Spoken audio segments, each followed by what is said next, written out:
story of Robert Davilla. You know who that is? No, you don't, because I do. 3 months ago, I gave khutbah in Fort Worth. I haven't been to that masjid in 4 or 5 years, and they invited me for some reason, and I went. And I gave khutbah there. My khutbah was about dua. An Egyptian fellow comes up to me, a young man came up to me afterwards, he goes, Allah fulfilled my dua today. And I said, what's your dua? He said, my dua was that Nu'man Ali Khan should meet Robert Davilla. I was like, are you Robert Davilla? He goes, nope, I am not Robert Davilla. Robert Davilla is my friend. But I think Allah is fulfilling my dua. I was like, fire away, I want to know. Robert Davilla is a young man who lives in a town 40 minutes past Fort Worth. He was a farmer, young guy.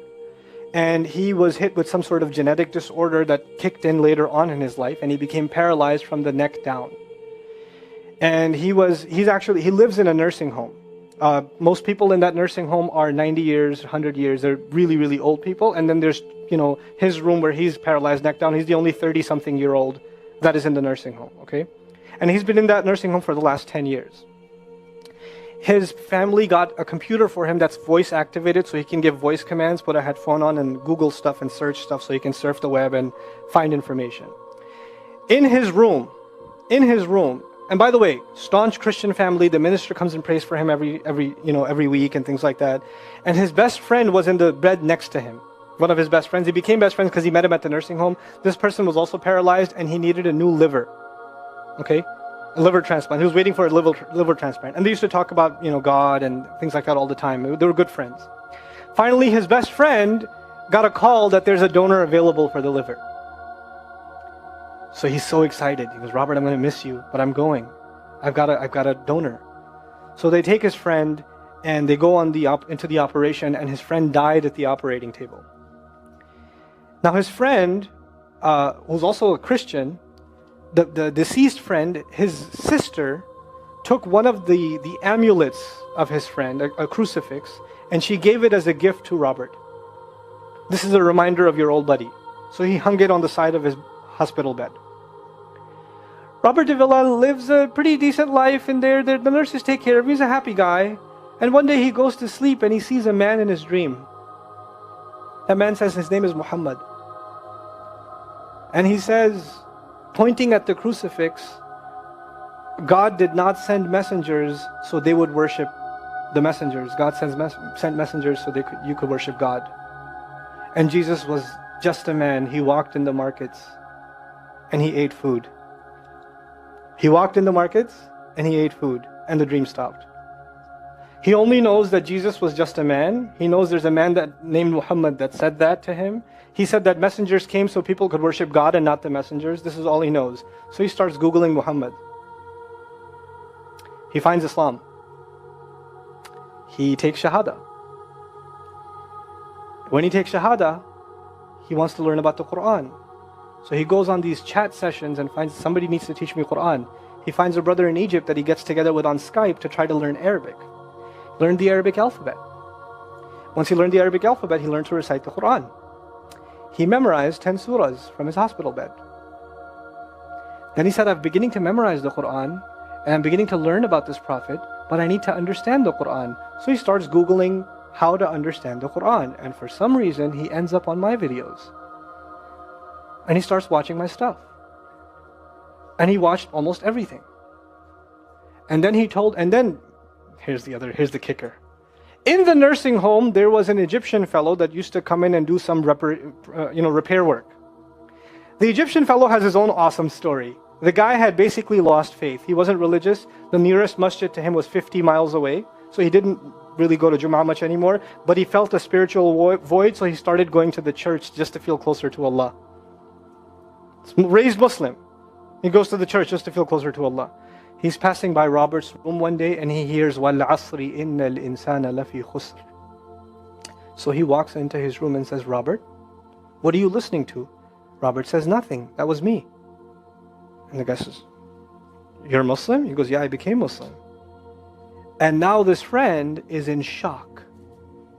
How does Allah guide someone in the middle of Churchtown, USA, in a nursing home, with a crucifix on the side of his bed that he doesn't even have the physical strength to move.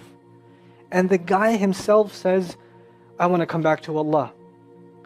So he tells him about his, the friend he found online, Norman Ali Khan. So the Egyptian fellow starts watching my videos. And then he says, I wish I could meet him one day. And he says, okay, I'll pray for you. And after 5 years, that Egyptian friend shows up at the same masjid that I haven't been to in 4 years. And after Jum'ah says, I think Allah wants to fulfill my friend's dua and my dua. So I said, I think He does. Let's go. So I took a few of us and we went. And we met with Robert.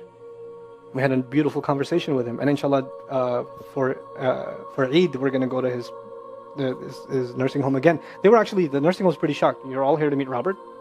He's like, yep. Why do you want to meet him? He's an inspiration. I'm like, okay, let me check if we can. And they had to call the hospice administrator and all this stuff. And then eventually let us in. And Robert's in shock. And then I meet with Robert, we're talking, and I was like, hey Robert, so I heard you memorize some surahs. He says, yeah. Can you recite one for me? So he recited Setelah. Not one of us was not crying. We're just in tears. When somebody turns to Allah, don't worry about the means. Guidance will come. Balance will come. I want to tell you some more about Robert because young guys are here. Young guys that play basketball. Young guys that are healthy. Young guys that have ambition. I told you what's his paralysis, from where to where? Neck down. He has a special wheelchair that has to hold pretty much every part of his body in place. He can't just sit in a wheelchair. It holds his neck and it holds every other part of his body in place because he has no control over his limbs. And he has to have a special van where the wheelchair locks in so that if it goes through a bump or whatever, he doesn't, receive the shock. So he made a request. He wants to go to the Friday prayer. They didn't have the special van, so they put him in a regular van. And so he went to the regular van and a few bumps and his spine got even more hurt. He went to Jumu'ah. He came back in excruciating pain. And they said, I'm sorry, Robert, you're no longer able to sit in your wheelchair. You're going to have to stay in your bed for the next 6 months at least. If you see recovery, then you can get back up again. I met him in that span. He had already been in that bed for 3 months already. And the reason he was in that bed is he went to Jumu'ah prayer. And he told me about the Jumu'ah prayer. He said, I've never felt more peace in my life than I was in that masjid. And you know what I'm going to do, Brother Norman? When I can sit in my chair again, I'm going to go to Jumu'ah. I'm going to go to the masjid because I've never felt like that before. There's someone who has nothing but control over his mouth and his eyes. And he says, I only find peace in the masjid. And here we are. These masajid, I don't care what ideology, what school of thought, what they're talking about in the masjid, what fitna is there. I don't care. It's still Allah's house. Just go to pray. Don't go there to talk to people. Go there to talk to Allah. Just go to talk to Allah. You're just going for you and Allah. That's it. That's it. Other things will come, but you're not going for them. You're just going there to find peace. You'll become different people. If Allah can guide Robert Davilla, Allah guide everybody. And then he said, sometimes I wonder why Allah put me in this position. And then I say to myself, what am I kidding? Allah has given me so much. I am so grateful for what He gave me. And if this is the way He was going to bring me to Islam, it's all worth it. So worth it. You have Muslims that lose a little bit of health and they say, why is Allah doing this to me? And this man, if you would think, nowadays atheists argue because of suffering, there's no God. If one man has in a position to say, I don't believe in God. If there was a guy, why would I be in this position? It would be Robert Davilla. That guy would say, I don't believe in God. If there was one, why would I be in this mess? And yet he's in this position, and I've never seen a face with more nur. Never. I've never seen a face that has more contentment on it. He's so satisfied with life. He's so happy. He's just happy.